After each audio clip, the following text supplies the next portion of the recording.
Alors, bienvenue à l'épisode de podcast numéro 11, Moi 2.0 avec Stephen Chase. Aujourd'hui, mon sujet, la loi de la répétition. Je ne sais pas si tu as déjà entendu parler de ça, c'est une loi très, très, très importante, le principe de la loi de la répétition à prendre en considération. Pourquoi? Parce que j'adore une phrase classique que Aristote a créée. La phrase, c'est Notre vie est le résultat de ce qu'on fait à répétition et ce qu'on fait est un choix.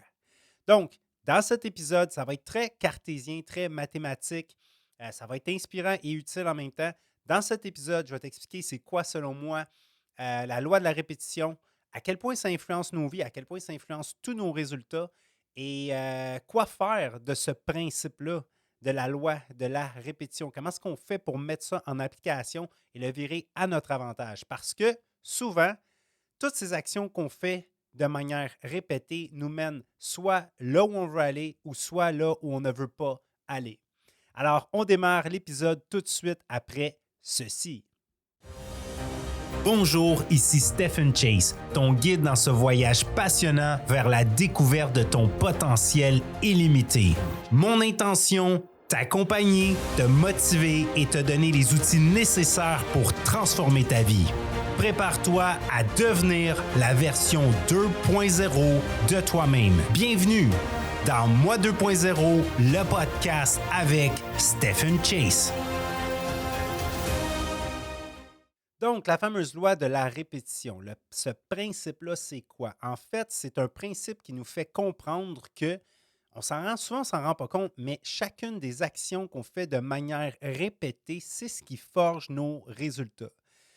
Si je regarde les résultats au niveau de ma santé, bon, qu'elle soit bonne ou qu'elle soit mauvaise, ce n'est pas les choses que je fais de manière occasionnelle habituellement. Ce ne sont pas les choses que je fais de manière occasionnelle qui créent mon bon état de santé ou mon mauvais état de santé. C'est les choses que je fais à répétition, comme qu'on appelle des habitudes. La même chose avec mon revenu, surtout si on est entrepreneur. Notre revenu est relié à un paquet d'affaires, mais surtout aux actions qu'on fait de manière répétée. Même chose pour notre bonheur. Tu as bien beau à l'occasion faire des choses qui te rendent heureux. Tu as bien beau partir en voyage pendant 2 semaines, une fois par année, mais pour avoir un bonheur constant, je crois, je suis convaincu, hein, on n'oublie pas ça, dans l'épisode, je partage mes croyances, mes pensées. Je suis convaincu que ce sont des choses qu'on fait de manière répétitive qui fait qu'on est heureux sur le long terme, ou encore des choses qu'on fait de manière répétitive ou qu'on ne fait pas de manière répétitive qui fait qu'on est malheureux sur le long terme. Et c'est la même chose aussi avec nos relations, que ce soit les relations qu'on a dans notre couple ou avec nos enfants. Ce ne sont pas vraiment les choses qu'on fait de manière occasionnelle qui va vraiment créer la qualité de la relation. C'est vraiment les choses qu'on fait de manière répétée. Donc, qu'est-ce qu'on fait avec ça? C'est important de comprendre comment ça marche.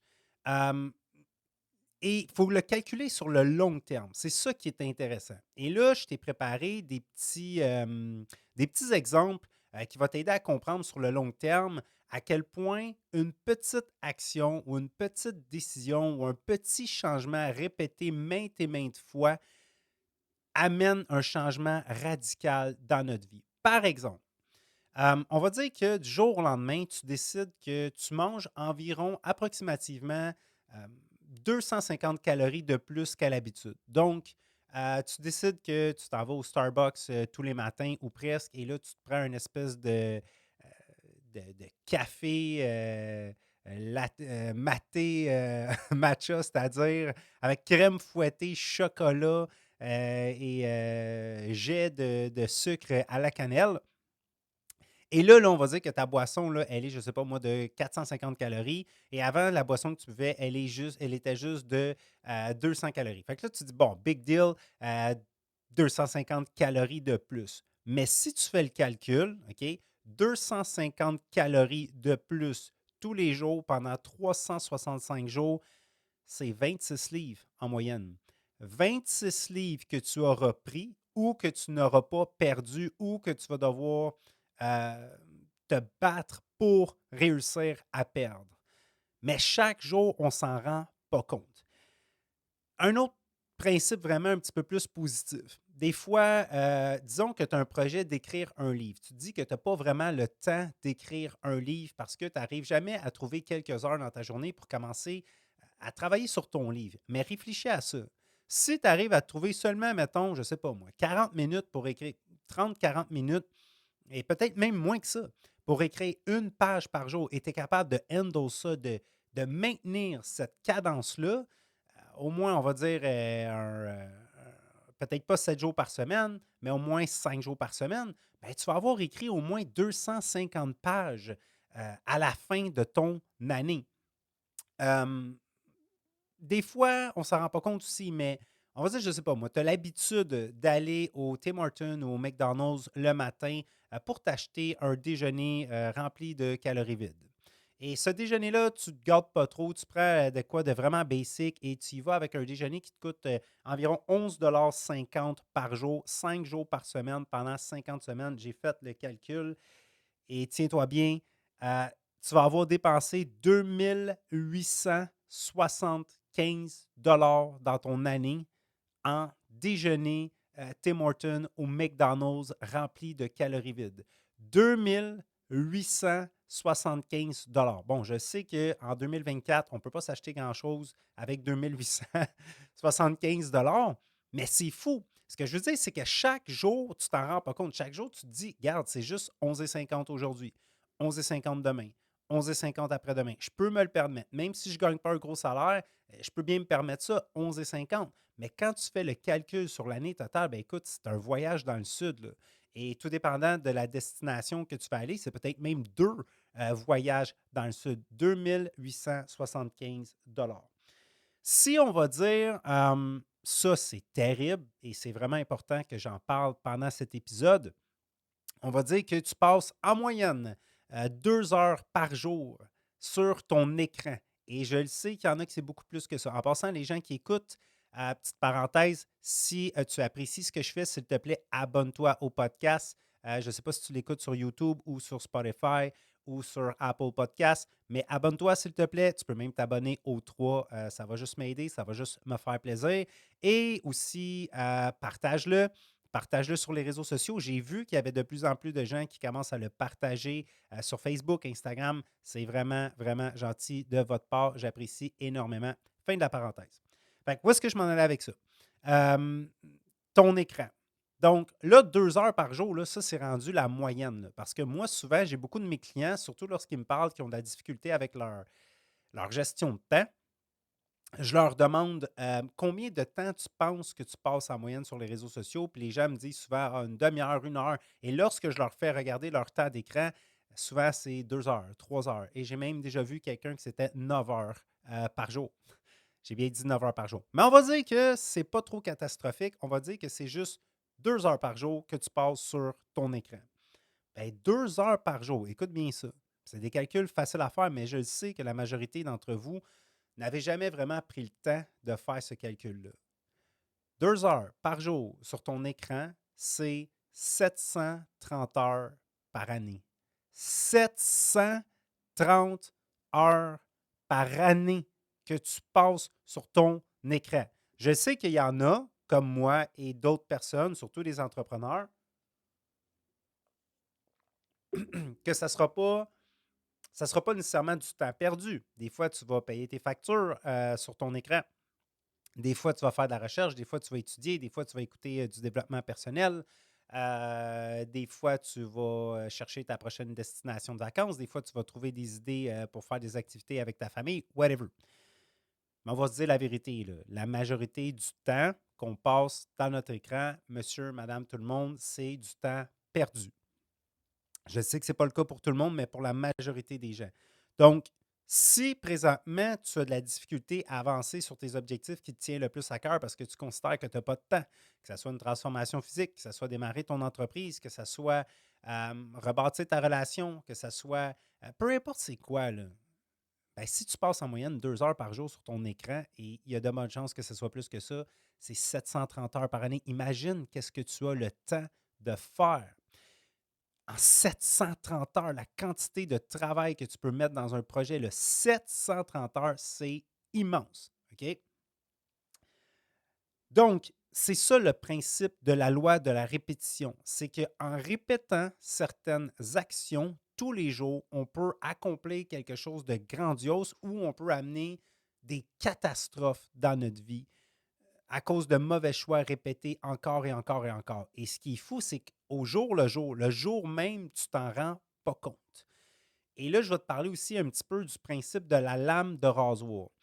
Pourquoi on appelle ça le principe de la lame de rasoir? Parce que des fois, c'est une différence tellement petite qui est complètement, elle passe complètement inaperçue dans ta vie.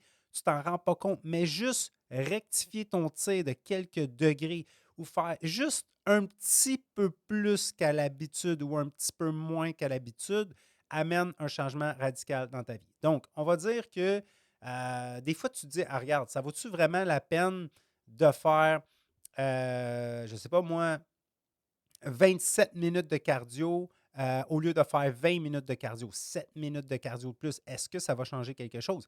Mais si tu le fais, ton cardio 4 fois par semaine, ben à la fin de la semaine, c'est 28 minutes de plus. Donc, tu t'en rends pas compte au jour le jour, ça semble faire aucune différence, mais oui, ça en fait une. Tu te dis, regarde, ça va vraiment faire une différence si je me couche désormais pas plus tard que 10 heures ou si je me couche à 10h30, à 10h30 le soir. Une demi-heure, ça va-tu vraiment changer quelque chose dans ma journée? Comme moi, une demi-heure de sommeil, souvent, ça ne fait pas vraiment de différence dans ma journée. J'étais une personne qui est habituée de ne pas dormir tant que ça avec le mode de vie que j'ai. Mais 30 minutes par jour, 7 jours par semaine, ça fait 210 minutes. Donc, ça te fait dans le fond 3 heures et demie. 3 heures et demie par semaine que tu vas récupérer de plus de sommeil. Ou si tu décides, exemple, de te lever 30 minutes plus tôt tous les jours, 7 jours par semaine, tu gagnes 3 heures et demie euh, par semaine. Donc, 14 heures par mois. C'est immense la différence que ça peut faire dans ton mois. Donc, c'est ça le principe euh, de la loi de la répétition. Et je vais nommer quelques phrases aussi qui nous aident un petit peu à conscientiser tout ce qui est en lien avec les actions qu'on fait de manière répétée à la fin de l'épisode. Donc, qu'est-ce qu'on fait de ça? Qu'est-ce qu'on fait avec cette compréhension-là que tout ce qu'on fait de manière répétitive vient créer les résultats de notre vie? Bon, la première chose à faire, c'est pas dur à faire. C'est vraiment pas compliqué à faire, mais l'affaire qui arrive, c'est que c'est aussi facile à ne pas faire. Je t'invite, si tu es quelqu'un qui prend son développement personnel au sérieux, prends le temps d'analyser toutes les actions que tu fais de manière répétitive tous les jours ou presque. Que ce soit le moment où tu coules ton café le matin, que ce soit le moment où tu passes du temps avec tes enfants, où tu prends le temps d'endormir tes enfants, que ce soit le moment où que tu passes dans ton écran de téléphone cellulaire, que ce soit le moment que tu passes sur la route pour aller au travail ou pour revenir du travail, que ce soit le moment où tu prends le temps de lire un livre, de travailler sur un projet. Bon, tout, que ce soit positif ou négatif. Prends le temps d'analyser chacune des actions que tu fais au moins 4 jours par semaine et combien de temps tu passes en moyenne sur chacune de ces actions-là. Une fois que tu l'as fait, ben pour chacune de ces habitudes-là, pose-toi la question suivante. Quels sont les résultats que ça risque de m'amener de faire cette action-là répétée aussi souvent que ça, pendant cette quantité de temps-là, où ça va me mener tout ça? Est-ce que ça va être bon pour ma santé? Est-ce que ça va être bon pour mon couple? Est-ce que ça va être bon pour ma famille? Est-ce que ça va être bon pour ma santé mentale? Est-ce que ça va être bon pour mes finances? Est-ce que ça va être bon pour ma réussite?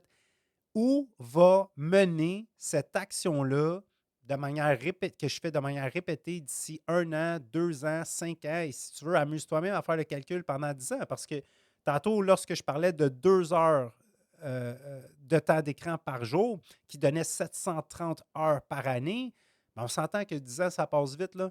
Hein, on a tous vécu ça, repenser à quelque chose qui est arrivé il y a 10 ans et se dire waouh, c'est fou, j'en reviens pas que ça fait déjà 10 ans.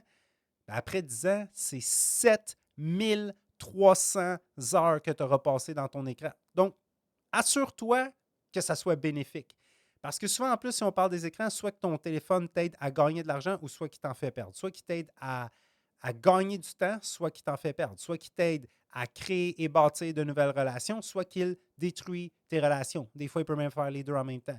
Donc, regarde toutes les activités que tu fais, chacune des actions que tu fais de manière répétitive et au moins deviens conscient. Passe de l'état inconscient à conscient de OK, maintenant, je suis au courant en moyenne combien de temps j'investis à faire chacune de ces actions-là par semaine, par mois et par année.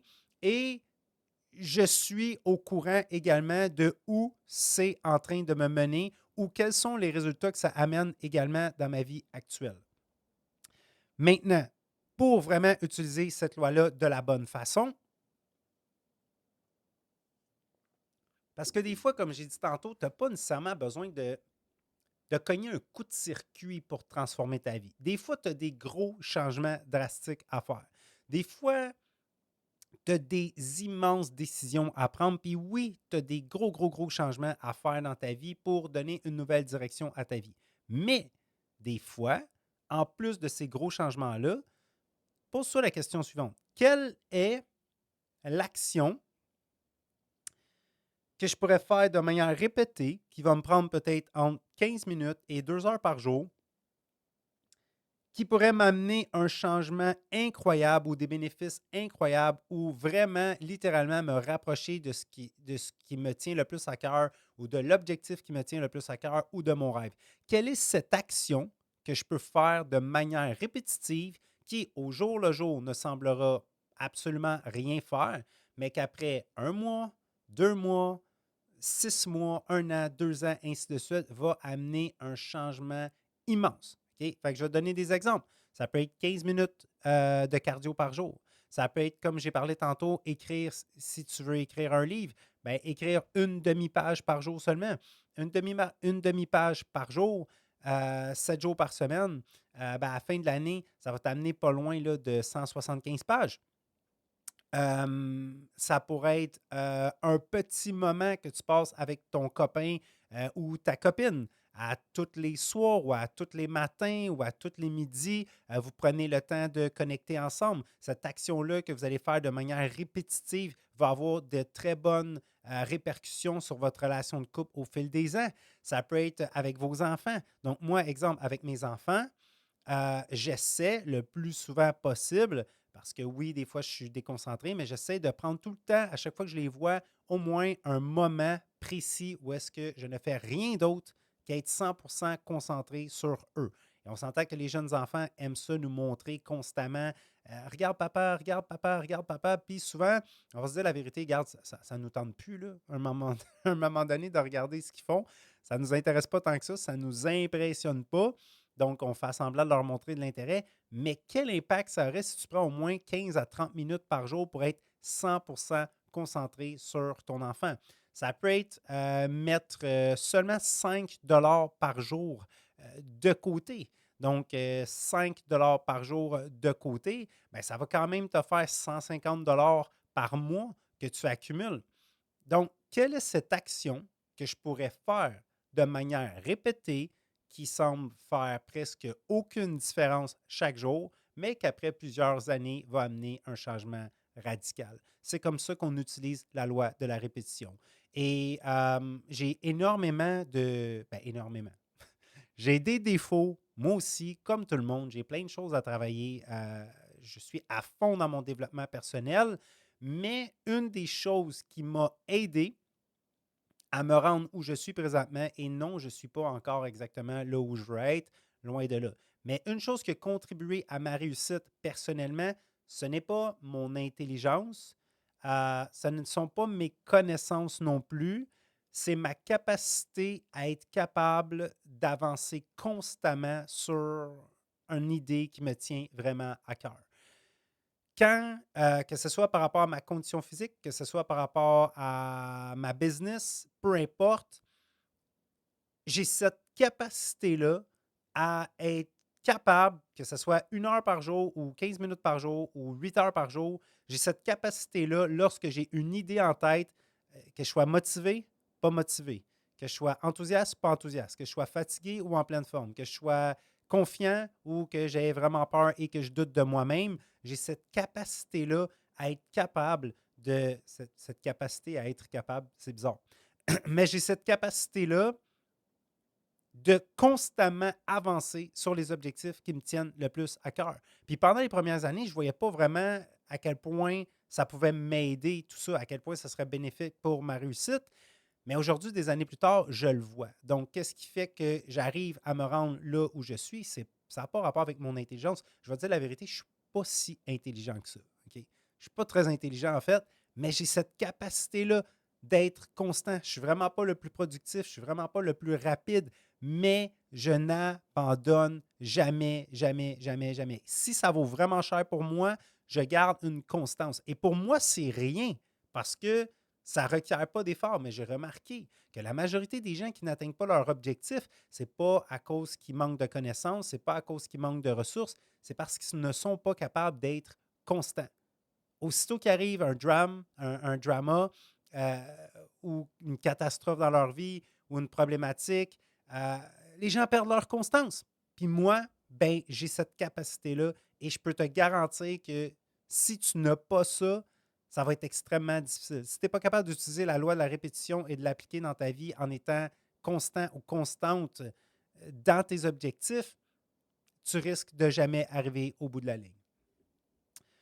Maintenant, je t'ai préparé quelques phrases qui nous aident à bien comprendre à quel point ça influence notre vie, la loi de la répétition. Dans le fond, des phrases, c'est un peu comme des quotes qui sont importantes à retenir, selon moi, par rapport à ces actions-là qu'on fait de manière répétée. Donc, la première, j'en ai parlé au début de l'épisode, c'est notre vie est le résultat de ce qu'on fait à répétition et ce qu'on fait est un choix. OK? Donc, toute notre vie, nos résultats sont créés par les actions qu'on fait de manière répétée. Mais n'oublie pas que les actions qu'on fait de manière répétée, personne ne nous oblige à les faire. C'est un choix. Et au fil du temps, ça devient un choix inconscient parce que quand on a répété une action tellement souvent, 300 fois et plus, ça devient un automatisme. On n'a même plus besoin de réfléchir pour le faire. Ça se fait tout seul. Et c'est ce qui fait que des fois, on a tant de difficultés à se débarrasser d'une mauvaise habitude. C'est parce que c'est rendu un un automatisme. On ne le contrôle plus.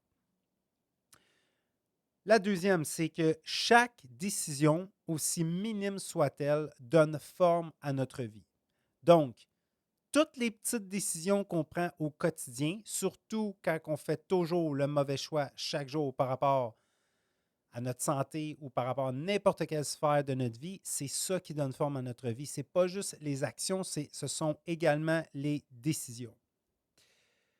Ensuite, une simple erreur de calcul peut mener tout droit au désastre. Donc, des fois, l'heure que tu te lèves, les gens que tu fréquentes, le genre d'objectif que tu t'es fixé ou le fait de continuer ta vie sans avoir d'objectif bien défini, qui a l'air tout petit de faire une petite différence dans ta vie, mais au fil du temps, ça peut vraiment te mener tout droit au désastre. Ce qui est intéressant, par exemple, c'est que on va dire que présentement, tu es dans une situation chaotique, ta vie va vraiment mal, tout est tout croche dans ta vie, mais des fois, juste rectifier le sort de quelques degrés, juste commencer à te lever un peu plus tôt le matin, ou te coucher un peu plus tôt le soir, ou passer un peu moins de temps dans ton écran, ou commencer à faire un peu plus de lecture, ou commencer à réviser tes objectifs un peu plus souvent, juste commencer à planifier tes journées tous les jours, même si tu ne suis pas exactement ton plan, cette nouvelle action-là, répétée maintes et maintes fois, peut amener un changement extrêmement positif dans ta vie. Et un an plus tard, les gens ne vont rien comprendre, vont dire mon Dieu, comment tu as fait pour te transformer comme ça? Mais tu as juste changé une petite habitude que tu as maintenue, que tu as réussi à répéter tous les jours. Une autre chose par rapport au principe de la répétition, cela, je l'ai expérimenté souvent dans ma vie et j'y crois. C'est aussi ce qu'on appelle la loi de la compensation. Ça veut dire, la loi de la compensation a dit que une action positive et hors du commun, répétée maintes et maintes fois, amène inévitablement un résultat ou un événement hors du commun. La même chose avec le négatif. Une action négatives et hors du commun répétées maintes et maintes fois amènent toujours un résultat hors du commun et négatif ou un événement hors du commun et négatif. Ça veut dire qu'on va dire que tu mènes le même train de vie depuis des années. Peu importe c'est quoi l'habitude, qu'elle soit positive ou négative, si tu fais quelque chose de nouveau et positif, peut-être pas demain, mais après plusieurs semaines, c'est inévitable qu'il va y avoir un événement positif et hors du commun dans ta vie. Tu ne peux pas répéter, même si ta stratégie est mauvaise, tu ne peux pas répéter une nouvelle action que tu ne faisais pas avant avec constance sans que ça mène nulle part. Et c'est la même chose dans le négatif. Donc, si tu fais quelque chose, tu considères que tu fais quelque chose de pas correct depuis un certain temps, il y en a qui ne se reconnaîtront pas du tout là-dedans et il y en a des petits coquins, des petites coquines qui vont se reconnaître tout de suite. Si tu fais quelque chose d'un peu malsain ou pas correct, quelque chose de mal, euh, maintes et maintes fois, et tu répètes ça avec constance, fais attention parce que ça va mener à un résultat fort probablement très négatif. Ça arrive tout le temps. Mais moi, j'aime voir le côté positif de la chose. C'est que même si je ne suis pas certain de la stratégie que j'emploie par moment, je sais que quand je me mets à faire quelque chose de positif et hors du commun à répétition, ça me donne énormément de confiance. Ça m'aide à croire au processus parce que je sais que cette loi-là fonctionne et que inévitablement, bientôt, je vais avoir un résultat ou un événement positif et hors du commun. Le prochain, et ça, là, c'est une phrase tellement importante. C'est pas tout le monde qui va être d'accord avec moi, c'est pas tout le monde qui va la comprendre non plus, mais les gens qui vont être d'accord avec moi et qui vont la comprendre vont vraiment être d'accord avec moi et vont vraiment bien la comprendre. Écoute bien ça.